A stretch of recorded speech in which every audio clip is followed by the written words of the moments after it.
Bonjour l'ancien. Bonjour mon frère, ça va, comment vas-tu? Ah, tranquille, hein. Le plaisir de voir une légende urbaine. C'est partagé mon frère, Ah c'est oui. partagé. Non, j'ai profité, comme mon ami m'a dit, bon, je connais le grand Jérémy, je vais Mhm. dans son club s'entraîner. J'ai dit, ben, je vais voir le grand pour qu'il lâche deux, trois phrases. Ouais, avec plaisir mon frère, t'as vu, tant qu'on peut donner de la force ou partager des moments avec les frangins, je serai toujours présent. Là-dessus, y a rien à dire. Ah, merci. Mais j'allais te demander une chose. C'est tous ces années, parce que de votre légende, après, c'est des rumeurs. Mhm. Et ce qui me fait plaisir, c'est que je me retrouve en face de la personne. Parce que entendre les rumeurs et voir la personne, il faut qu'elle a sa version. Et on m'a dit que dans l'ancienne Black Dragon, la bagarre et au sport de combat. C'est Ouais, quoi ce passage en fait? mais la vie c'est un combat, c'est une lutte. Après, il y a la lutte psychique, mentale, tout ce qui touche à l'intérieur, qui touche à ta personnalité en tant qu'être humain, qui se transforme après avec une lutte physique, engagement, manifestation dans la rue, le mouvement. Tu vois, c'est comme ça la culture est née. La culture, c'est un mouvement. C'est une lutte d'ailleurs intérieure, antérieure, puis après extérieure. Donc, quand on se dit être humain et qu'on est né sous une étoile de guerrier, on se doit de lutter, de combattre intérieurement, antérieurement et physiquement, extérieurement. Voilà, donc moi, je prends part à toutes les luttes qui me semblent convenir à mon état d'esprit et j'essaie de le mener jusqu'à ma victoire personnelle, antérieure, intérieure et extérieure. Voilà.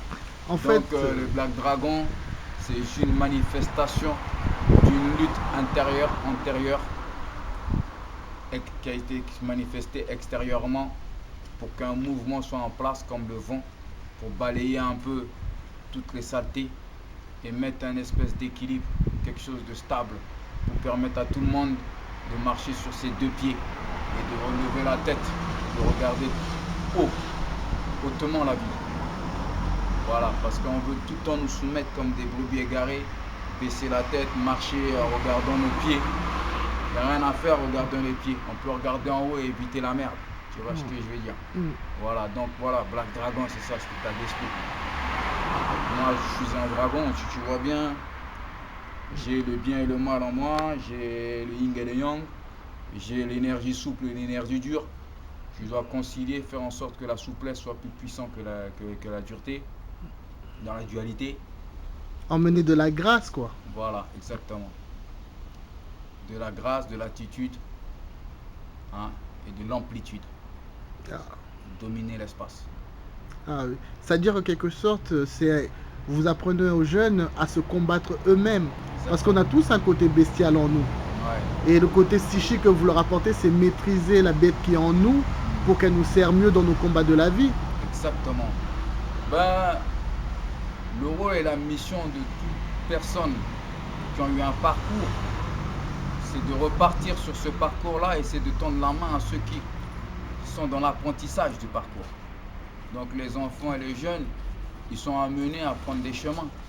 Et donc notre devoir à nous, avec ce qu'on maîtrise, c'est d'aller à leur tendre la main et les guider sur les voies jusqu'à l'intersection. Parce qu'il y a toujours une intersection où l'enfant et la jeunesse devront faire un choix par eux-mêmes.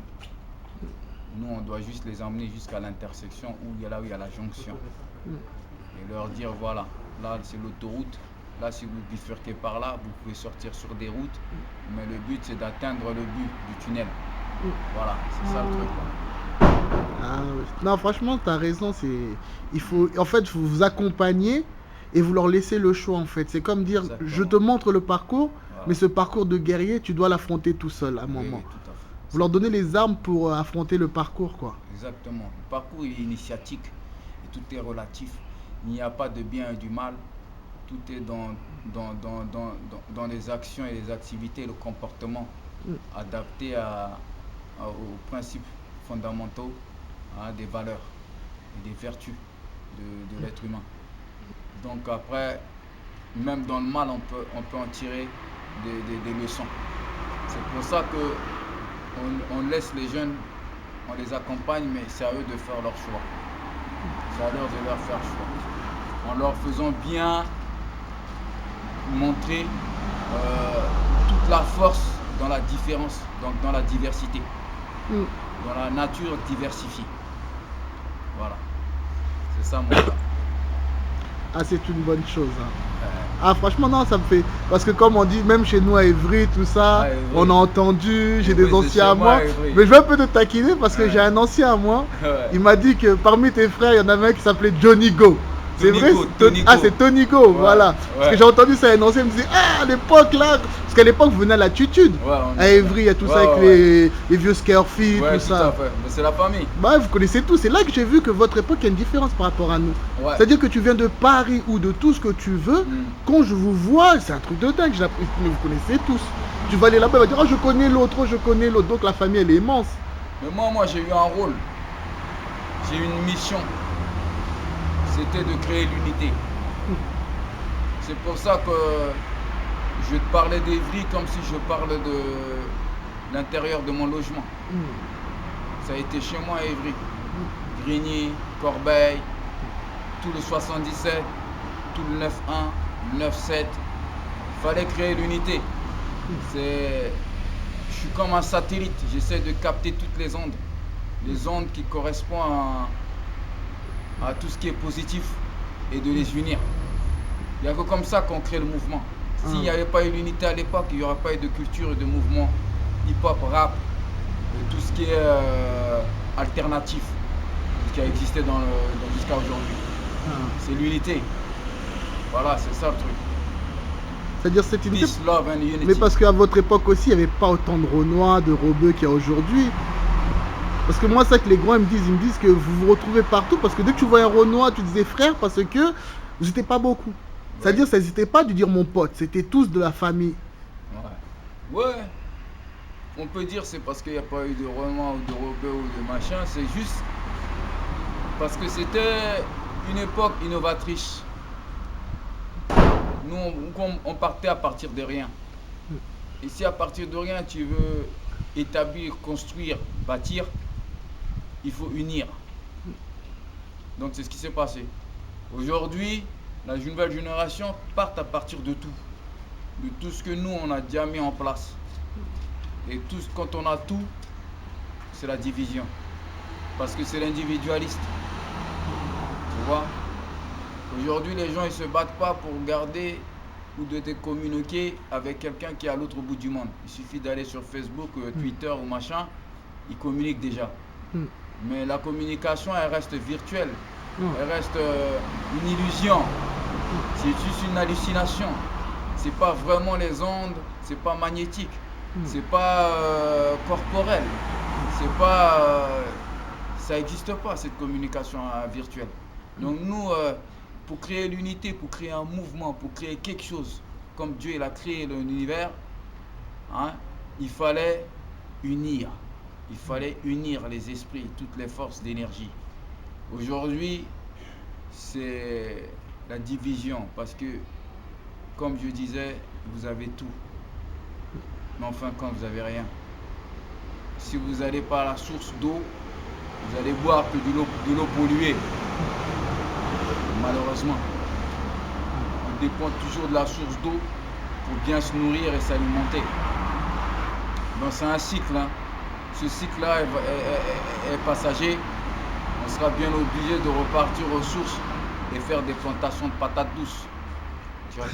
Non, si je comprends, bah. Voilà, tu vois? Non, il faut. Si on veut bien se nourrir. Mais c'est dur, hein, cette unité, parce qu'il faut être un charisme. Vous êtes quelqu'un qu'on appelle être charismatique, c'est-à-dire vous vous imposez par votre aura que vous dégagez et qui peut réunir des fortes têtes. Parce que si je dis ça, on va dire de la lèche, mais c'est pas de la lèche, parce que j'ai vu des vieux aussi un peu plus tarés de l'époque, tout ça, et je me dis, mais pour réunir tous ces guerrières-là, il ne suffit pas d'être seulement un barbare, il faut avoir un état d'esprit pour les maintenir.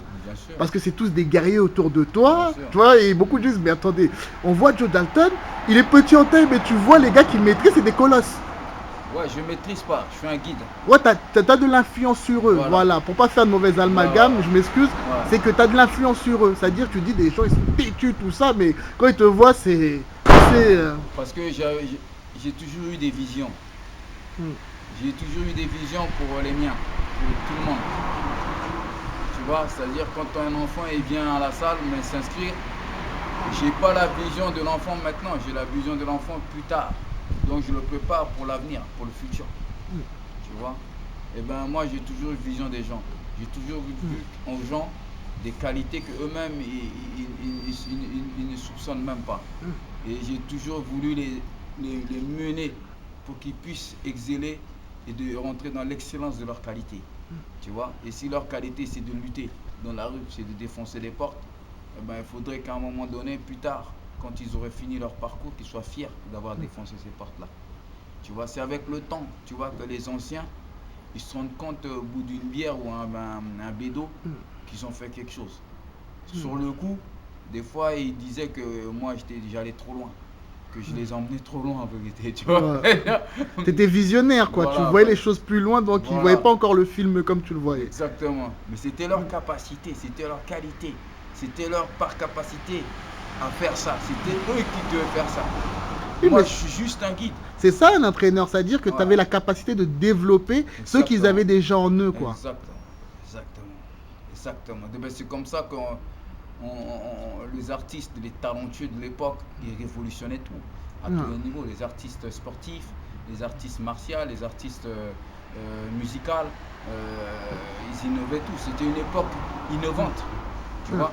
Et donc il fallait que chacun joue son rôle jusqu'au bout. Et mon rôle, c'était d'emmener ce mouvement, d'emmener ce groupe-là, d'emmener tous ces gens talentueux qui puissent se retrouver et s'exprimer.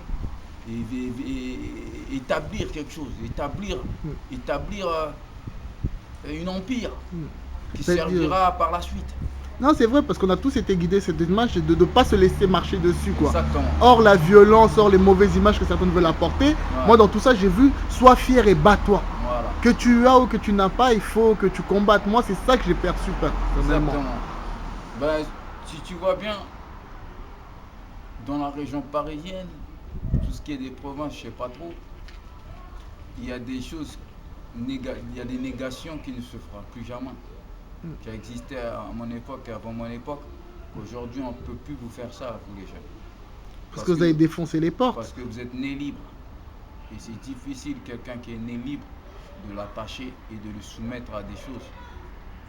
Les gens ils disent que les jeunes de maintenant, ils ne comprennent rien, ils n'écoutent pas. C'est parce qu'ils sont nés libres.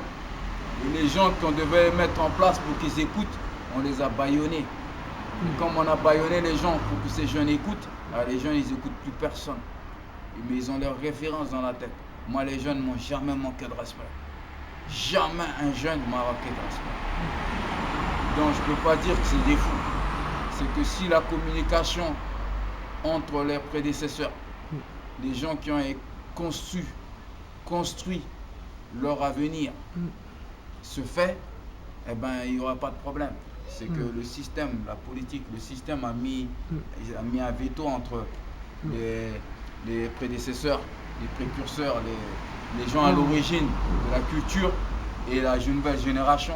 Alors les nouvelles générations sont intègres, ils n'écoutent plus personne. Ah, c'est la vérité de cette volonté-là, c'est pour ça que moi je me suis approché de toi, parce que deux fois il y a ceux que les anciens ils ont fait, et il y a d'autres personnes qui essaient de casser ça pour pas qu'il y ait une communication intergénérationnelle, parce que ça les arrange vraiment.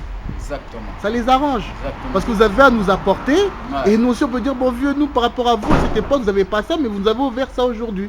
Mais les gens ne veulent pas ça, malheureusement, c'est très dur. Parce que c'est un monde économique, du business.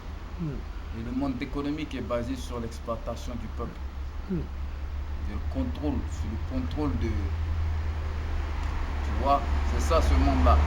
Donc là où on peut générer des moyens physiques, matériels, eh ben, il faut avoir le contrôle.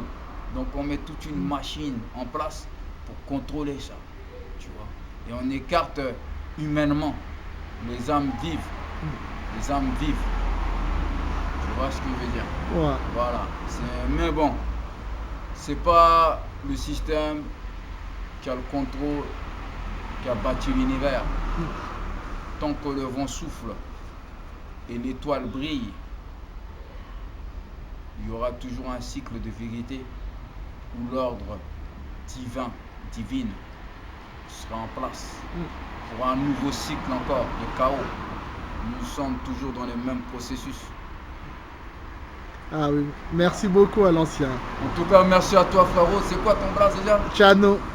Chano. Ouais, Chano Massassi. Un jeune qui Chano essaie de se Massassi. débrouiller, quoi, tu vois. Chano Massassi. Si, si. Merci de ton coup de pouce. Franchement, frère. moi, je t'ai rencontré. Merci J'ai vu que beaucoup. tu es simple, malgré ta notoriété, le respect que toutes les cités, les jeunes te portent, et hors même dans la France. Et franchement, merci beaucoup du coup de main que tu m'as apporté. Moi, c'est pas un coup de main. Parce que je pour fais moi, mon c'est un coup de devoir. main. Le fait de t'avoir tes images, pour toi, c'est rien, mais ça fait quand même des impacts. Non, mais il faut savoir que les gens, les anciens et les jeunes de ton quartier diront, moi, c'est pas un coup de main. Je fais mon devoir, ma mission. Je te dois ça. Parce que pour que tu puisses marcher et t'élever, il faut toujours quelqu'un qui t'éclaire avant que tu puisses te lever. Tu vois, quand tu es bébé, les parents te tiennent la main, ils t'apprennent à marcher, après tu grandis, il faut toujours que tu aies des repères. Et si moi je suis ton repère, c'est mon devoir de venir et de te dire, frère, voilà ma philosophie. Si ça peut te donner de la lumière, eh ben, tant mieux, ça peut t'éclaircir dans tes démarches. Eh ben, j'aurais fait mon devoir. La bénédiction, elle est pour toi et pour moi aussi. Voilà. Voilà, Merci beaucoup l'ancien Je t'en Joe prie, Dalton. frérot. Tous mes respects à toi. Force la famille. Merci.